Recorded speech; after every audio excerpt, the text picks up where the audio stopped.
vieux Judge Building dans le centre-ville de Salt Lake City. Il y a une victime, Steve Christensen. Ce conseiller financier de 31 ans laisse derrière lui une femme, Terry, et 4 enfants. Il était allongé dans l'entrée de son bureau, sur le flanc droit, avec des marques de brûlure au visage, des traces de fumée et du sang. L'explosion a arraché la porte de ses charnières, et l'emplacement des débris indique aux enquêteurs qu'elle s'est produite juste devant la porte du bureau de Steve Christensen. On voyait exactement à quel endroit la bombe avait explosé. Une indication sur l'explosion, confirmée par l'autopsie, tout comme sa violence. Il avait les os brisés et des débris incrustés dans la chair. On découvre du papier Kraft sur le corps de Christensen, et autour de lui, des morceaux de carton, ce qui indique que l'explosif était emballé. Il y avait des clous partout, ils étaient dans la bombe. Il y en avait même dans la chair de Steve. La personne qui a fait ça devait vraiment lui en vouloir. La présence de clous indique clairement une volonté de se venger de la victime. Des morceaux de piles et de tuyaux sont également retrouvés dans le couloir. Ces objets portent un nom, Tandy, une marque exclusivement distribuée par Radio Shack, des boutiques de matériel électronique. Tous les morceaux sont ramassés pour être réassemblés. Ils révèlent que l'explosion a été causée par une pipe bomb. Voici une réplique de celui qui a été utilisé. Mais qui pouvait bien en vouloir à la vie de Steve Christensen et pourquoi? Cet homme a récemment quitté son poste de vice-président de Consolidated Financial Services, le CFS, une société d'investissement immobilier qui connaît de graves difficultés financières. De nombreux clients ont perdu beaucoup d'argent et certains vont jusqu'à parler d'escroquerie. Au milieu des débris, la police découvre un morceau de papier Kraft avec le prénom de Christensen écrit au marqueur noir. Bruce Pesci, le propriétaire d'une bijouterie située quelques étages en dessous, déclare à la police qu'il a remarqué une chose inhabituelle ce matin-là dans l'ascenseur. Je leur ai dit que j'avais vu un carton au nom de Steve Christensen et que mon père et moi étions montés dans l'ascenseur avec l'homme qui portait ce carton. Janet McDermott se rappelle avoir vu le paquet dans le couloir juste en face de la porte de Steve Christensen. La police retrouve dans les débris un commutateur à mercure qui réagit au mouvement, ce qui suppose que la bombe a été activée lorsque le carton a été incliné. Ce type de bombe est presque toujours apporté sur les lieux par le coupable lui-même, pour éviter qu'elle explose prématurément. Bruce Pesci donne le signalement du suspect, un homme de race blanche d'environ 1,75 m aux cheveux bruns. Lorsqu'il est entré, j'ai vu qu'il portait un blouson Teddy. Il n'y avait aucune inscription, mais c'était bien un blouson aux couleurs d'un lycée. Je m'inquiétais beaucoup pour le monde des affaires parce que d'autres personnes pouvaient être victimes de cette vengeance, que ce soit pour de mauvais investissements ou quelque chose de ce genre. Je me demandais qui serait la prochaine victime. La réponse arrive seulement 2 heures après.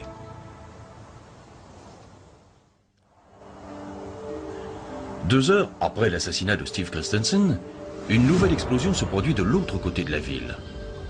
La nouvelle victime se nomme Katie Sheets. Elle avait 50 ans. Son mari Gary est l'ancien associé de Steve Christensen. La puissance de la bombe lui a broyé la cage thoracique et figé son visage horrifié. C'est vraiment horrible de trouver sa mère morte devant la porte d'entrée. Vous pensez être en sécurité chez vous et lorsque cela vous arrive, vous commencez à douter de tout. Une fois encore, les fragments découverts sur le lieu du crime confirment l'utilisation d'un pipe bomb. La police retrouve du papier Kraft avec le nom du mari de la victime, Gary Sheets. Lorsque la seconde bombe a explosé, nous savions que les 2 personnes étaient liées au CFS, une compagnie d'investissement dirigée par Gary Sheets. Nous nous sommes dit que c'était peut-être le fait d'un investisseur mécontent d'avoir perdu de l'argent dans de mauvais placements. Lorsque je suis arrivé, je savais déjà ce que je devais chercher si le scénario était identique. Il m'a suffi de 25 minutes pour trouver des ressemblances. Au bout de 5 heures, j'ai retrouvé un morceau de la bombe. Il s'agissait d'un fragment de commutateur à mercure. La police découvre également un commutateur de ce type sur le lieu du meurtre de Christensen. Ce commutateur est une simple ampoule de verre contenant du mercure, un métal à l'état liquide. Lorsqu'on incline l'ampoule, le mercure permet de faire passer le courant électrique qui déclenche l'explosion. Il y avait de nombreuses similitudes, notamment la présence de la boîte en carton, les rubans adhésifs, la taille du tuyau, aussi bien pour le diamètre que pour la longueur, l'explosif à l'intérieur et la nature elle-même de cet explosif. De la poudre à canon retrouvée sur le lieu des 2 explosions est envoyée au laboratoire du Bureau des alcools, tabac et armes à feu pour analyse. Là sont conservés des échantillons de toutes les poudres à canon connues. La poudre provenant des 2 bombes est placée sur un projecteur de profil qui détermine la taille et la forme des particules. Il suffit alors d'entrer les résultats dans la base de données de l'ordinateur pour l'identifier. C'est de la Bullseye, produit par Hercule. C'est la même poudre utilisée pour les 2 bombes. Après avoir retrouvé des piles et des composants électriques de chez Radio Shack dans les 2 endroits, les enquêteurs rendent visite à tous les magasins de cette enseigne à Salt Lake City. Les registres indiquent qu'un individu du nom de Mike Hansen a récemment acheté ces mêmes composants au magasin de Holiday, dans l'Utah. Le vendeur a même l'adresse de ce Mike Hansen. Mais il s'agit d'un terrain inoccupé et les enquêteurs pensent qu'il a pris une fausse identité. Un seul individu qui a déclaré avoir vu quelque chose de suspect chez les Sheets est un jeune voisin, Aaron Teplick. Il raconte à la police qu'il a vu un monospace couleur crème s'engager dans leur allée aux environs de minuit, la veille au soir. Le monospace est reparti quelques minutes plus tard, mais l'enfant n'est pas en mesure de décrire le conducteur. J'étais convaincu qu'il allait recommencer. Restait à savoir quand. La réponse ne se fait pas attendre bien longtemps. Tandis que les enquêteurs examinent les débris des explosions qui ont tué Steve Christensen et Kathy Sheets, une 3e explosion a lieu le lendemain même. Cette fois, elle est survenue dans une voiture stationnée dans le centre-ville de Salt Lake City. La victime est un vendeur de documents anciens de 30 ans du nom de Mark Hoffman. Contrairement aux 2 autres victimes, Hoffman survit à l'explosion.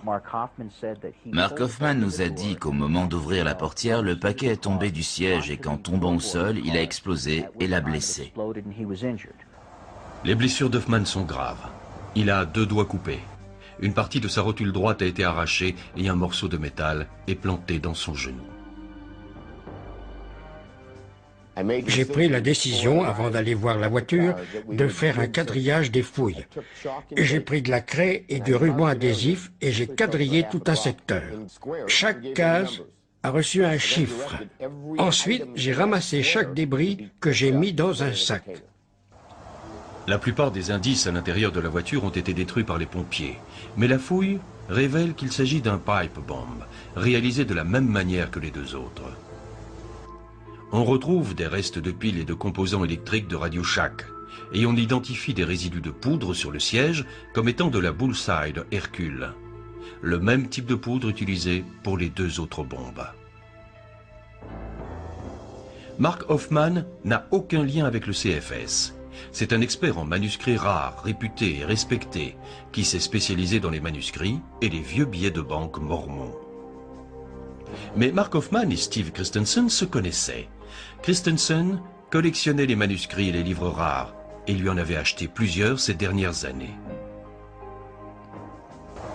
Les enquêteurs savent une chose.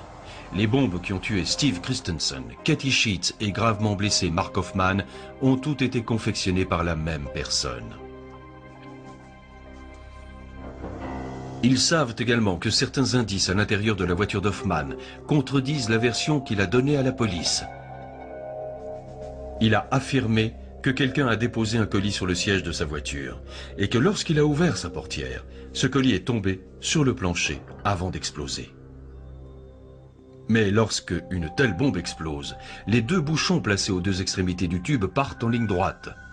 L'un de ces bouchons a fait un trou dans la portière côté passager.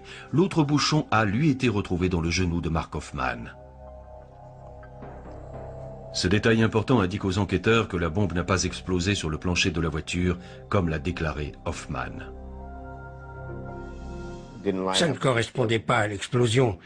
Il n'y avait pas de doute avec des trous dans la portière, c'était sûr. Il faut maintenant prendre en compte ces blessures et essayer de reconstituer la scène en fonction de cet élément. La blessure d'Hoffman indique que son genou droit était posé sur le siège conducteur au moment de l'explosion. Et les blessures au doigt suggèrent qu'il avait les mains sur la bombe quand elle a été déclenchée. On avait une blessure à la main, une autre à la jambe, et je connaissais la position exacte de la bombe. Je savais également qu'il n'avait pas été touché au niveau du tronc.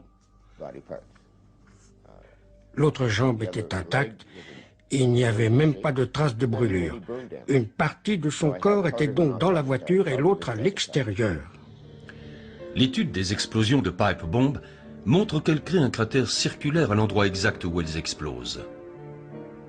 Les traces découvertes dans la voiture révèlent que la bombe a explosé au-dessus de la console centrale, entre les deux sièges, et non pas sur le plancher du véhicule, comme l'a prétendu Hoffman. Lorsque la police fouille le domicile de Mark Hoffman, elle découvre un Teddy sans aucune inscription. Il ressemble à celui que Bruce Passy a vu sur le livreur le matin du meurtre de Steve Christensen. La police trouve également un exemplaire de Anarchist Cookbook, un manuel qui explique comment fabriquer un pipe bomb.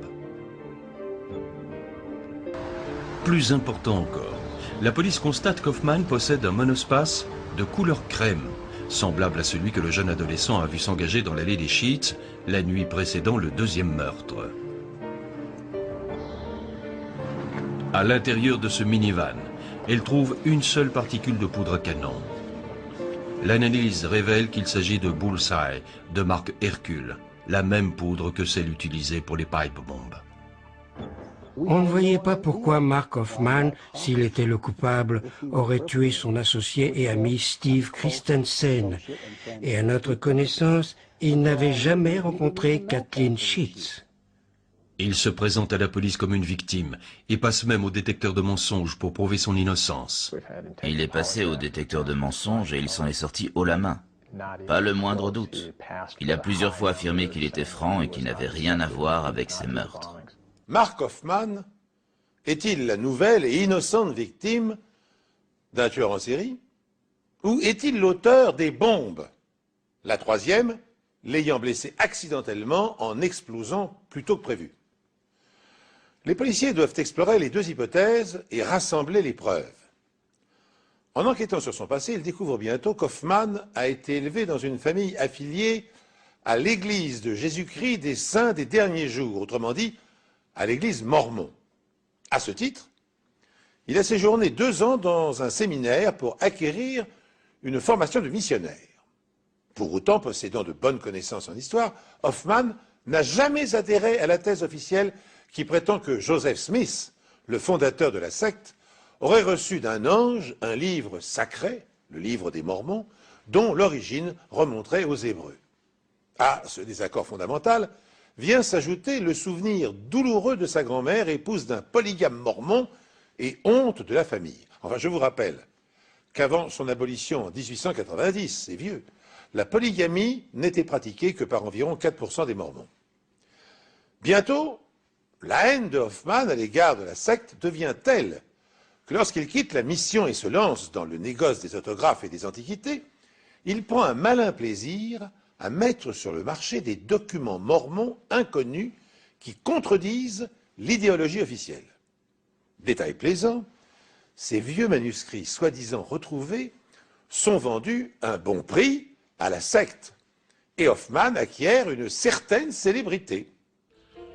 Malgré ces résultats, la police continue de suspecter Mark Hoffman, car les traces retrouvées par la police scientifique contredisent sa description de l'explosion. Il décide alors de s'intéresser à son affaire de manuscrits rares. Le jour du meurtre de Steve Christensen, Mark Hoffman devait rencontrer des représentants de l'église mormone pour parler de vieux manuscrits mormons qu'il vendait, la collection de McLellan. Steve Christensen était un membre actif de cette église et on lui avait demandé de participer à cette réunion afin de certifier l'authenticité des documents. Les documents de Mark Hoffman ont été authentifiés par quelques-uns des spécialistes les plus réputés du pays. J'ai cherché à savoir qui avait examiné ces documents. J'avais le sentiment qu'ils n'avaient jamais été examinés de manière scientifique. C'est exactement la mission confiée à George Throckmorton, employer des méthodes d'analyse scientifique pour savoir si quelques-uns des plus grands spécialistes n'avaient pas été abusés. Même si Mark a réussi son passage au détecteur de mensonges, les experts en explosifs du Bureau fédéral des alcools, tabac et armes à feu sont convaincus qu'il était à l'intérieur de son automobile. Peut-être même manipulait-il la bombe lorsqu'elle a accidentellement explosé. Les études scientifiques appuient leur théorie, mais il leur manque un mobile. Il est devenu évident pour moi, et je crois que nous étions quasiment tous d'accord, que pour prouver la culpabilité de Mark Hoffman, il fallait d'abord montrer que c'était un escroc et que c'était son moyen de revenu. C'est à George Throckmorton, un expert en écriture et documents, que l'on demande d'examiner les manuscrits rares vendus par Hoffman. Il les compare à d'autres manuscrits rares de la même période qui appartiennent à l'église mormone et qui n'ont aucun lien avec Hoffman. Exposés aux rayons ultraviolets, la plupart des manuscrits vendus par Hoffman virent au bleu.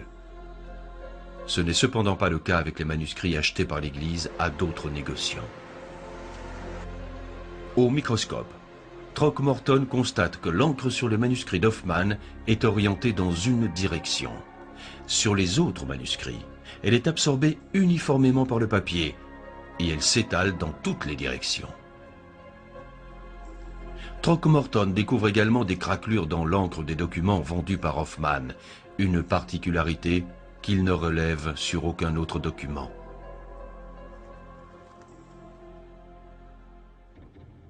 À partir de là, on a pu dire qu'il y avait un problème, mais lequel? Pourquoi les manuscrits d'Hoffman sont-ils différents des autres manuscrits? Lors de la perquisition au domicile de Mark Hoffman, à la suite de son accident, la police a découvert un livre expliquant comment préparer de l'encre ferrogallique, une encre couramment utilisée au XIXe siècle. Throckmorton en a préparé et l'a testé sur une feuille. Il a ensuite appliqué une solution à base d'ammoniac connue pour vieillir le papier. On trouve chez les épiciers un produit chimique dont on se sert aujourd'hui comme détergent. Et il oxyde, c'est-à-dire qu'il amplifie les effets de l'oxygène en vieillissant artificiellement les objets. Le document réalisé par Throckmorton devient lui aussi bleu sous les rayons ultraviolets. Et lorsqu'on le suspend pour le faire sécher, l'encre coule dans une direction et présente les mêmes craquelures que celles observées sur les manuscrits d'Hoffman.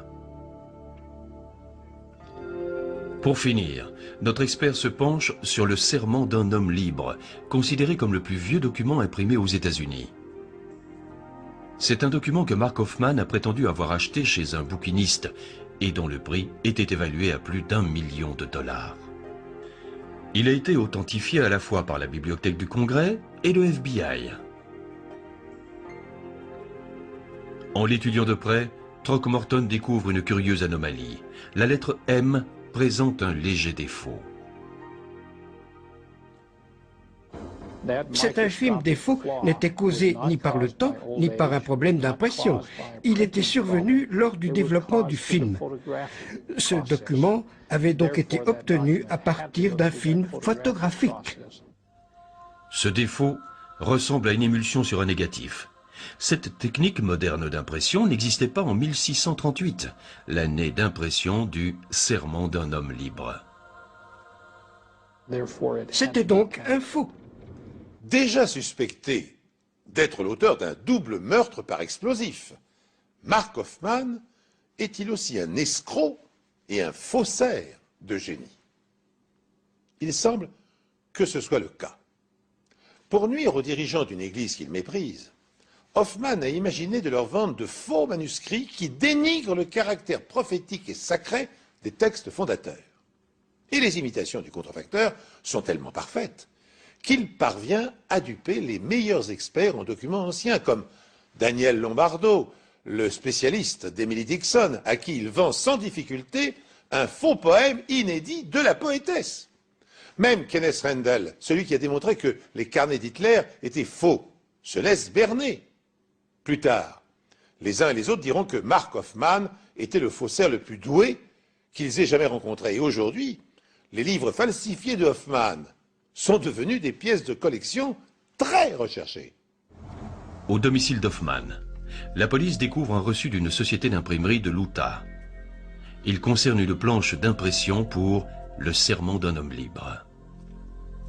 Cette société pensait que la planche serait utilisée pour imprimer des facsimilés. En fait, c'était bien le cas.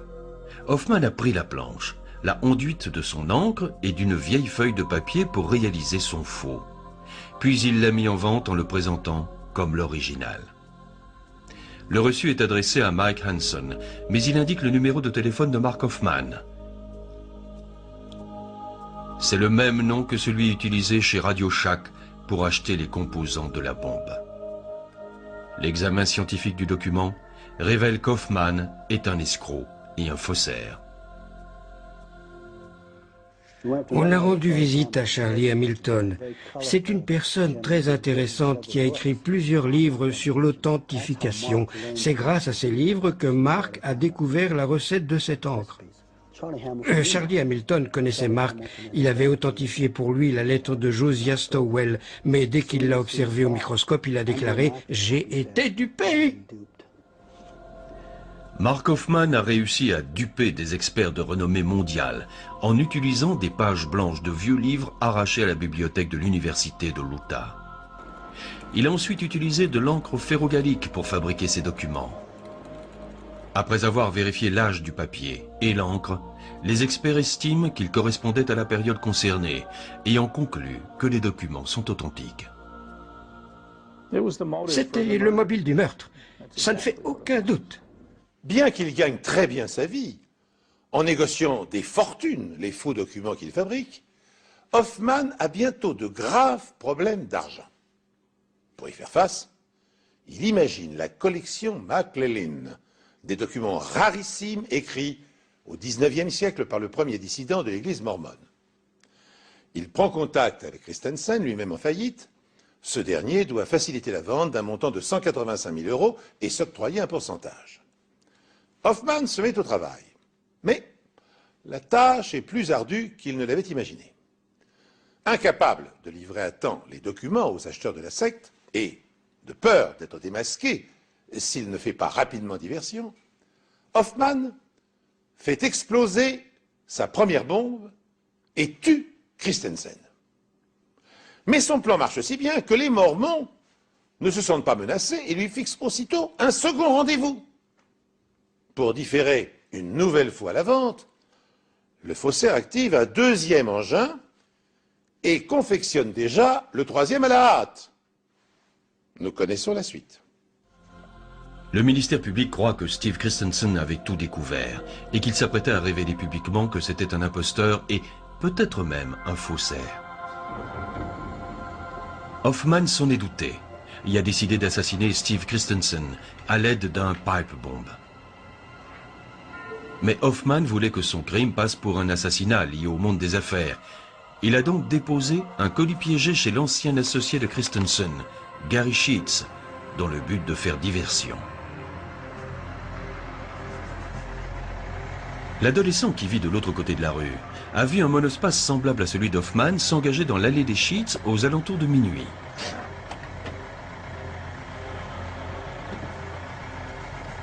Hoffman a déposé le colis dans l'allée, à l'avant de la maison.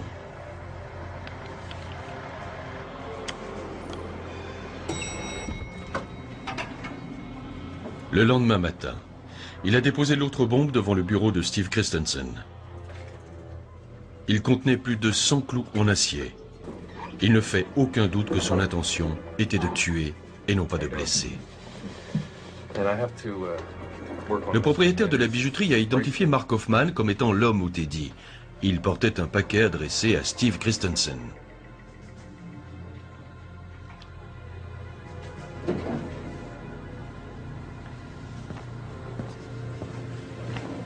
Hoffman a déposé le paquet devant la porte du bureau de sa victime.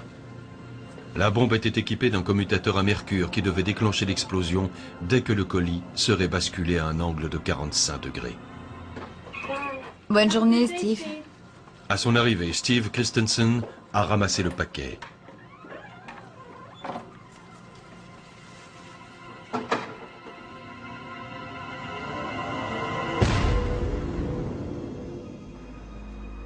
Deux heures plus tard, Kathy Sheets a découvert le paquet déposé devant chez elle et adressé à son mari.